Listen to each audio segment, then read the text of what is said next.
বেঁচে আছে, আমার সন্তান বেঁচে আছে, হয়তো আমার নাতি বিদায় নিচ্ছে। ঠিক এইরকমই কে কখন যাবে কেউ জানি না।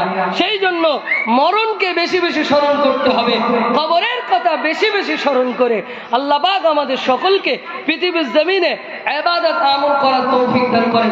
সকলে বলুন আল্লাহুম্মা আমিন।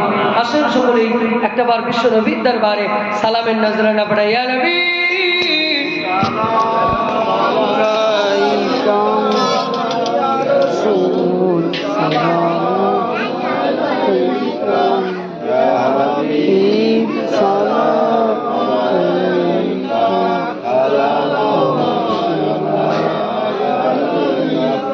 अब